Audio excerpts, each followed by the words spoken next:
시작하겠습니다. 지금 시간 2023년 11월 19일 일요일 아침 7시 29분을 막 지나고 있습니다.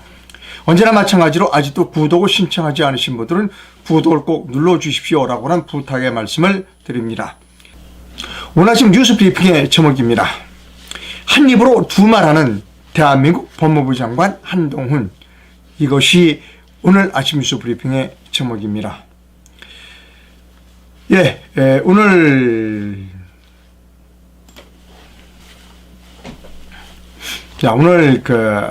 아침 뉴스부터 전해드리도록 하겠습니다.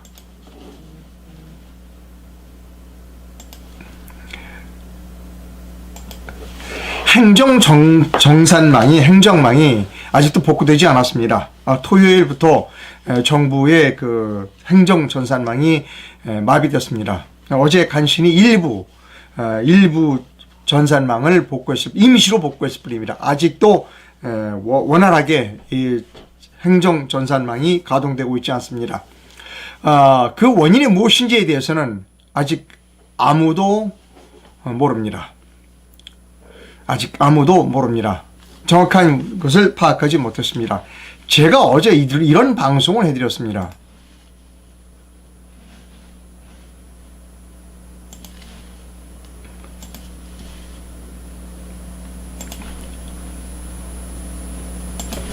딴청 피우면서 미련 떨다가 한 방에 훅 간다라고 하는 방송의 제목을 했습니다. 많은 분들이 이 방송을 시청해 주셨고 시청률이 좀 좋았습니다. 반응이 다 걱정스럽다라고 하는 겁니다. 자, 행정 전산망이 먹통입니다. 불통입니다. 근데 우리나라에서 가장 안전한 전산망이 행정 전산망입니다. 중앙선거관리위원회가 사용하고 있는 그 망은 우리나라 행정 전산망에 비하면 그 보안 수준이 형편없이 떨어집니다. 당연히 이렇게 전국적으로 우리나라의 행정망이 마비됐다, 전산망이 마비되면 걱정해야 하는 것은 중앙선거관리위원회의 선거 시스템입니다. 즉 사전선거 시스템을 걱정해야 하는 것입니다. 그것은 정상적인 기자라면 당연히 할 수 있는 말입니다. 그런데 아직 우리나라 주류 언론은 이렇게 우리나라의 전산망, 가장 보안이 투철한 전산망이 망가졌으니까 내년 4월 10일 그 사전선거가 우려된다라고 하는 우려의 목소리를 우리나라 이런 조중동들은 아직 내고 있지 않다는 겁니다. 모르겠습니다. 조중동 기자들은 기자적 감각이 저만큼 떨어져서 그러는 건지 그건 모르겠습니다만, 그러나 정상적으로 훈련을 받은 기자라면 당연히 내년도에 4월 10일 하는 4월 10일 본선거에 앞서서 실시하는 5월 6일 이틀 동안의 사전선거를 걱정해야 하는 것은 기자로서는 당연한 그러한 것이라고 생각합니다. 제목 딴청 피우면서 미련 떨다 한 방에 훅 간다라고 하는 제목에 어떤 한 분이 이런 댓글을 다셨습니다. 기분이 상당히 언짢으실 것 같아요. 야, 윤석열이 한 방에 훅 가기 전에 이상로 기자가 한 방에 훅 간다, 이런 그 댓글을 달아놓으셨습니다. 이상로 기자가 한 방에 훅 가서 대한민국이 잘 될 수 있다면 저는 수백 번이라도 훅 갈 수 있습니다. 그러나 이상로 기자 한 사람이 훅 가는 것과 대한민국 전체가 망가지는 것과는 차원이 다릅니다. 거듭 말씀드립니다. 기자란 무엇이 기자냐? 왜 우리가 우리 사회가 기자라는 집단을 먹여 살리느냐 하는 겁니다. 그것은 앞날에 위험이 있는 것을 예견하여 국가가 그 위험에 빠지지 않도록 해야 하는 것이 기자가 존재하는 이유이고, 우리 사회가 기자라는 그 인간들을 먹여 살리는 존재 이유라는 겁니다. 그러한 일을 하지 않으면 그것은 사이비 기자라는 것이지요. 저는 과감하게 말씀드립니다. 어제 토요일부터 아직까지 복구되고 있지 않은 행정전산망이 시사하는 바는 내년 4월 10일 사전선거를 걱정해야 한다. 그것을 걱정하지 않는 기자는 사이비 기자다라고 저는 자신 있게 말씀드릴 수 있습니다. 윤석열 대통령은 이제 결단을 해야 합니다. 내년 4월 11일 총선에서 사전선거를 할 것인지 말 것인지를 결정해야 합니다. 어제도 말씀드렸습니다. 북한의 김정은이가 윤석열이 마음에 안 들어 끌어내려 라고 하면 이틀이면 끌어내릴 수 있다고 제가 말씀드렸습니다. 우리나라 중앙선거관위의 사전선거 시스템을 마비시키면 됩니다. A라는 후보자를 B라는 당선자를 비당선자로 바꾸는 것도 문제지만 그러나 사전선거 시스템 전체를 다운시켜 버리는 것이 더 큰 문제라는 것입니다. 시스템 전문가, 이분은 그 일본에 거주하고 계시는 분이죠. 히로시 가네 시로라고 하는 분의 견해를 보여드립니다. 이분은 계속해서 이런 글을 올리고 있습니다. 행정전산망 셧다운은 부정선거 소탕과 북한과 중국의 해커 개입을 풀 수 있는 절호의 명분과 찬스다. 윤석열 대통령이 공범이 아니라면 물 들어올 때 노를 져라. 국정원과 민간 보안단체를 참여시켜 전격 보안 전수조사 및 수사 지시를 하라. 이게 마지막 기회다라고 하는 겁니다. 제가 어제 말씀드렸습니다. 지진이 올 때 그냥 지진이 오지 않아요. 여진, 전조가 있습니다. 뭐가 좀 흔들린다든가, 전조가 있어요. 지금 이것이 저는 전조라고 생각합니다. 내년 4월 10일 사전선거가 위험하다라고 하는 그 전조라고 생각합니다. 그러한 위험의 징조를 무시하면 우리는 아주 심각한 대가를 치를 것이다 라고 하는 것이 제가 끊임없이 주장하는 바입니다. 네.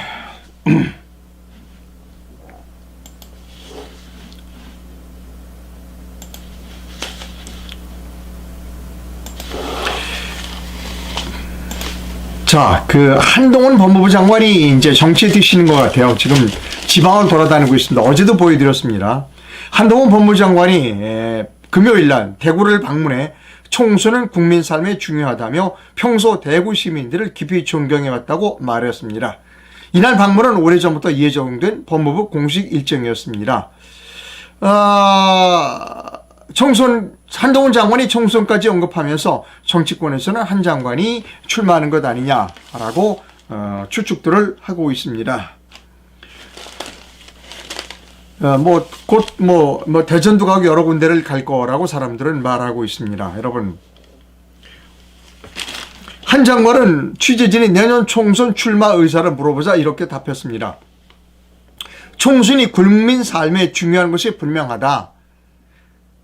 그러면서도 범죄의 피해자로부터 국민을 잘 보호하는 것이 중요하다라고 그랬습니다. 자, 총선이 잘못되면 그 범죄 피해자는 누구죠? 전체 국민입니다. 총선은 국민 삶에 중요하고 그 범죄 피해자들로부터 보호해야 하는 것이 법무부 장관이라고 자기 입으로 얘기를 했어요. 지난 예결위에서 법무부 장관이 자기는 총선하고 상관없어. 내가 무슨 법무부 장관이 총선하고 무슨 상관이 있어. 라고 말한 부분이 있습니다. 그것을 여러분께 다시 한번 보여드립니다.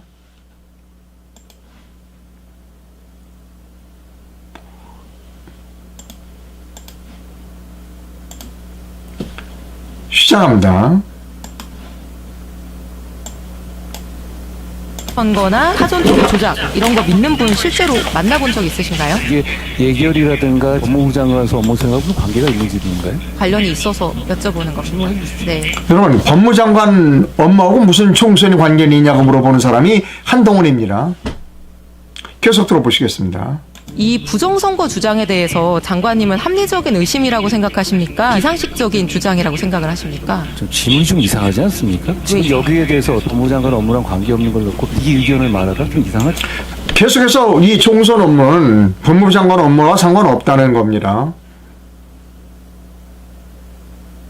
그럼 누가 관련이 있어요? 계속 들어보십니다. 아니 4.15 부정선거에 대해서 지금까지 많은 정치인들이 그런 의혹을 제기해 오셨는데 거기에 대해서 법무부 장관님 의견을 묻는 게 왜 이상한 질문인지 잘 모르겠는데요. 다들 이상하다고 생각하실 것 같아요. 왜 저러나 하고 싶을 것 같은데요, 사람들이? 자, 여러분, 이게 법무부 장관, 이게 대한민국 법무부 장관입니다. 이 이성윤이 분명히 얘기했어요. 4.15 총선과 관련해 많은 사람들이 의문을 제기했고 검찰에 수사도 제기했다. 거기에 대해 어떻게 생각하느냐 그랬더니 한동훈이가 그 법무장관 업무하고 무슨 상관이 있습니까? 왜 그 이상한 질문을 해요? 이소영이를 바보 취급하고 있습니다. 그런 사람이 뭐라고? 그런 사람이 뭐라고요? 대구에 가서 뭐라고 그랬어요? 예? 총선은 국민 삶에 중요하대요. 어떤 말이 진짜 한동훈의 말인가요? 무엇이 한동훈의 진심인가요? 한동훈이가 지난 4.15 총선이 부정이라는 걸 모를까요?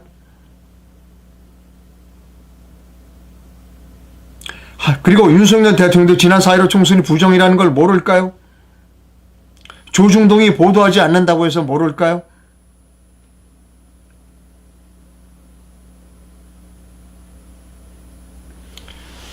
이게 대한민국의 법무부 장관 꼬라지입니다, 여러분. 한 입으로 두 말하는 사람이 한동훈입니다. 한동훈은 또 있어요. 태블릿 PC와 관련돼서 최소문 씨 거라고 그랬어요. 법원이 돌려주라고 그러니까 못 돌려주겠다는 겁니다. 최소문이 거 아니라는 겁니다. 그게 한동훈입니다, 여러분. 여러분, 제가 뭐 여쭤볼게요. 한동훈이 도대체 한 일이 뭐 있죠?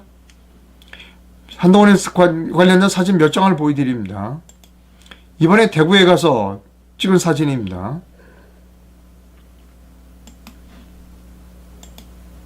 인기가 좋아요. 아주 인기가 좋습니다. 그런데 여러분, 한동훈이가 지금까지 법무장관으로 한 일이 뭐가 있나요? 제가 여러분께 질문합니다. 한동훈이 법무부 장관으로 임명돼서 지금까지 한 일이 뭐가 있어요? 그 숱한 문재인의 적폐 하나도 손 못 댔잖아요. 판문점에서의 이 어부 숙성, 서해상에서의 우리 공무원의 피살, 원전의 파괴, 부동산 집값 통계 조작, 한동훈이가 한 일이 뭐가 있어요?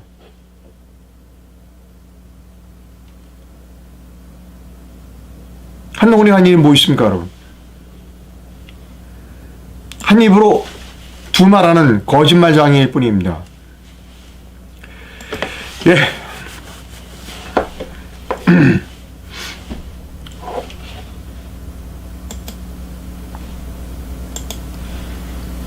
어제도 보도해드렸습니다. 이재용 삼성전자 회장이 제일모직과 삼성물산 합병과 관련하여 징역 5년을 구형받았습니다. 징역 5년입니다. 기사 좀 읽어드릴까요? 조선배 기사입니다. 검찰은 금요일 이재용 삼성전자 회장의 경영권 불법 승계 사건의 1심 재판에서 이 회장에게 징역 5년과 벌금 5억 원을 구형했습니다. 2020년 9월 검찰이 이 사건으로 이 회장을 기소한 이후 1심 구형에만 3년 2개월이 걸린 것입니다. 선고는 내년 1월 26일입니다. 자, 여러분. 삼성물산과 제일모직의 합병과 관련하여 이재용을 그때 윤석열이가 구속영장 청구까지 했었습니다. 근데 구속영장이 기각됐어요. 죄가 안 된다고. 자, 그 당시 기사를 여러분께 좀 보여드리도록 하겠습니다.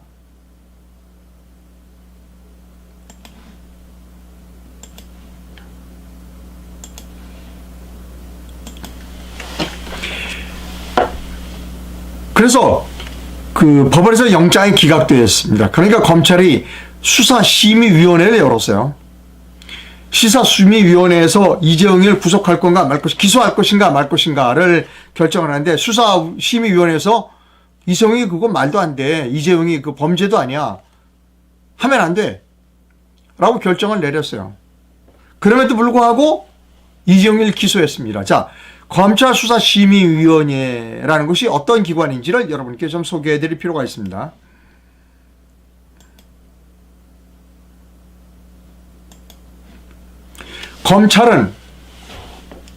검찰은 인지수사권, 기소권, 영장청구권이라는 천하무적의 세 개의 칼을 갖고 있다. 이로 인한 권력이 제왕적으로 너무 큰 나머지 스스로 제어할 장치로 2018년 문무일 전 검찰총장이 검찰수사심의위원회라는 장치를 도입했다. 검찰의 막강한 권력 일부를 시민의 손에 되돌려주기 위한 개혁장치다. 그러나 검찰은 수사심의위원회의 권고를 존중한다고 되어 있을 뿐 미국이 대보시원제처럼 구속력이 있는 것은 아니다. 검찰은 이 제도를 도입한 이래 8건의 심의회 회부의 그 판단을 100% 수용했었다. 그런데 이재용이만큼은 검찰 수사심의위원회의 권고를 무시하고 기소했습니다. 그 당시에 윤석열 검찰 그 중앙지검장입니다.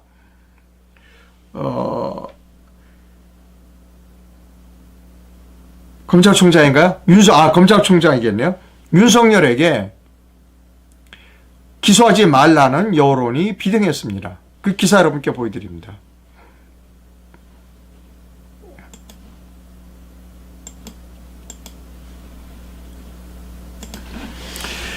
매일경제신문에 김세영 기자가 칼럼을 썼습니다. 이재용 기소 문제, 윤석열의 선택이라는 제목입니다. 2020년 6월 30일 기사입니다. 삼성그룹 이재용 부회장을 재판에 넘기지 말라고 심의가 권고한 대로 윤석열 총장이 검찰이 기소를 포기할 것인지 아니면 강행할 것인지 초미의 관심사다. 여론 일각에서는 심의위가 실력이 없어 복잡한 사안에 대한 이해 부족으로 삼성 측에 손을 들어 주었다고 말았다고 주장하나 말도 안 되는 궤변이다. 삼성바이오로직스 회계 문제, 삼성물산, 프로세스 삼성무직 합병 등의 사건은 필자라도 기자의 얘기입니다. 중학교 3학년에게 5분만 내도 문제를 내면 5분 만에 충분히 이해시킬 수 있을 만큼 하나도 복잡하지 않다. 회계 원칙과 합병 공식을 구구단 외도 따라가면 쉽게 나오는 결과일 뿐이다. 심의위원으로 검찰심사심의위원회에 심의위원으로 참여했다는 한 의원의 말을 빌리면 투표권을 가진 13명의 의원 가운데 4명은 변호사고 9명은 로스쿨 등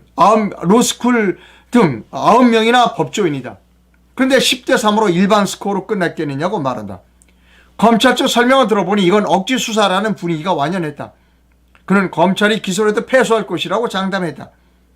그래도 윤석열이 검찰은 기소를 안 하면 더 궁지에 몰릴 테니 에라 모르겠다. 법원에 떠넘겨버리자. 재판까지 3심까지 가려면 시간이 몇 년 걸릴지도 모르는데 알게 뭐야 라는 자기 편의주의식 결정을 내릴 것이란 관점이 있다. 검찰 내부는 윤석열이 흐지부지 물러나면 검찰은 검경 수사권 조정 등에서 완패할까 두려울 것이다. 또 한편으로는 심의 권고대로 불기소하면 향후 큰 사건은 모두 심의에 회부돼 거기서 기소 불기소가 결정된다면 사실상 전가의 보도와 같은 검찰이 기소권을 잃어버리게 될 것이다.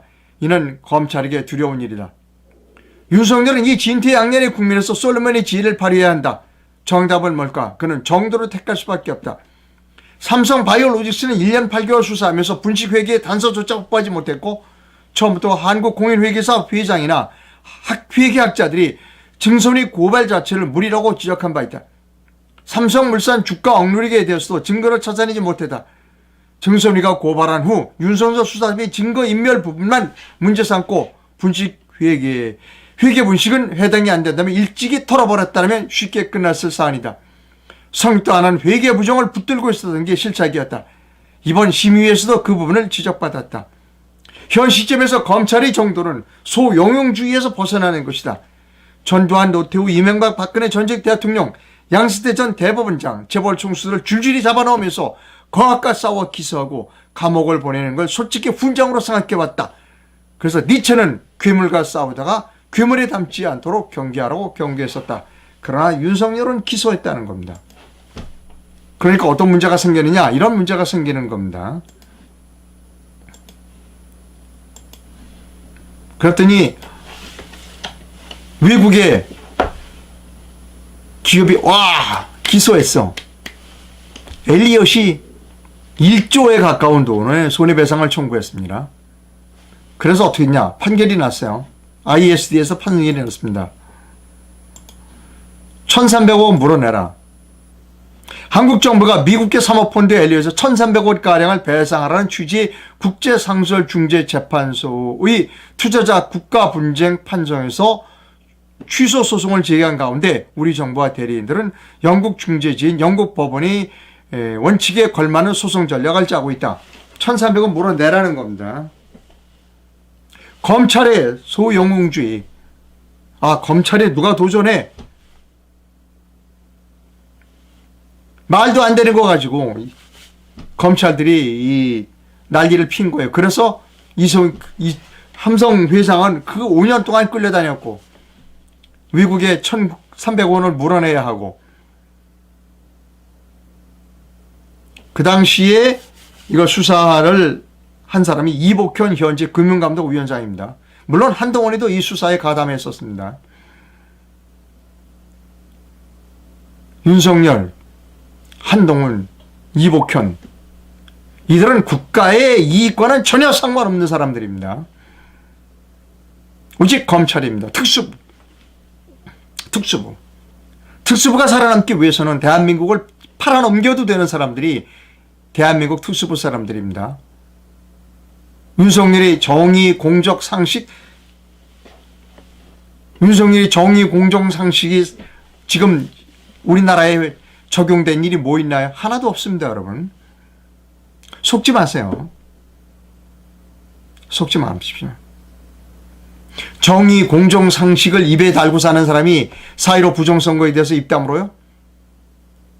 정의, 공정, 상식, 그리고 총선은 국민의 삶이 중요하다고 말하는 사람이, 그런 법무부 장관이 나는 4.15 총선하고 관계없다. 그게 나한테 관계 있어요. 관계 있는 일입니까? 뻔뻔스럽게 얘기하는 것이 대한민국의 대통령, 법무부 장관, 그리고 쓸데없이 억지로 기소해서 우리나라 재벌 총수를 5년 동안 괴롭히고 1,900억, 1,300억 원을 물어줘야 하고, 그리고 계속해서 대법원까지 재벌 총수를 괴롭히는 것이 이복현입니다, 여러분.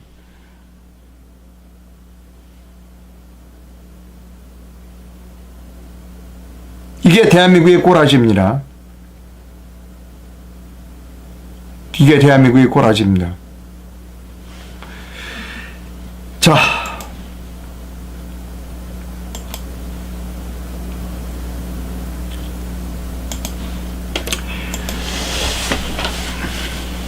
민경 의원이 이런 글을 포스팅했습니다. 정상화된 KBS가 참하고들을 만들던 그 엄청난 능력으로 부정선거 다큐멘터리를 제작하는 그날을 꿈꿉니다. 제가 말씀드렸어요. KBS는 이제 사장이 바뀌었습니다. 바뀐 사장이 공영방송 사장이 될 것인가, 아니면 윤석열 방송 사장이 될 것인가를 결정해야 한다는 겁니다. 사장이 바뀐 KBS가 부정선거 문제를 다루지 않는다면 그것은 윤석열 방송이지 공영방송은 아니라는 겁니다. 여러분, 우리가 분명하게 KBS를 감시해야 합니다. KBS는 공영방송이기 때문입니다. 저는 아마 못할 거라고 생각합니다. KBS의 새로운 사장은 절대 못합니다. 왜? 그런 윤석열 방송사 사장이기 때문이라고 저는 추측합니다. 이것이 대한민국의 비극입니다. 그래서 제가 주장하는 바는 우리나라 공영방송 제도를 없애자는 겁니다. 즉 KBS, MBC, TBS를 없애자는 겁니다. 공영방송을 할 자신이 없는, 공영방송을 할 만한 이 국민 수준이 안 되는 그런 나라에서는 공영방송 없애는 것이 맞습니다. KBS가 부정선거에 대해 방송하지 못한다면 문재인 방송에서 윤석열 방송으로 바뀐 거, 그거 이외에 달라진 게 아무것도 없다는 겁니다. 저는 KBS 사장이 부정선거 문제에 대하여 공정하게 그리고 자세하게 국민의 알 권리를 위해서 보도해야 한다. 그렇지 않으면 윤석열 방송사 사장이다 라는 주장을 하고 있습니다.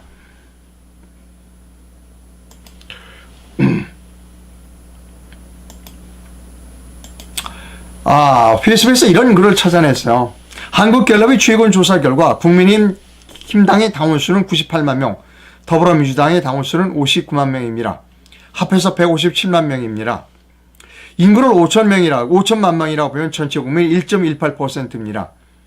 겨우 1.18%가 대한민국 국민 전체를 좌우지하는 게 말이 됩니까? 그것도 두 집단 모두 대한민국을 퇴보시키는데 결정적인 노력을 집중하고 있다라고 하는 글을 제가 여러분께 보여드렸습니다. 좀 잘 되겠죠, 대한민국이. 이대로 가겠습니까? 내년 4월 10일에 큰 지진이 날 거다라고 하나님께서 2번이나 경고해 주시지 않았어요? 윤석열 대통령이 그 경고를 무시하지 않을 거라고 생각합니다. 방송 시청자 여러분, 대단히 감사합니다.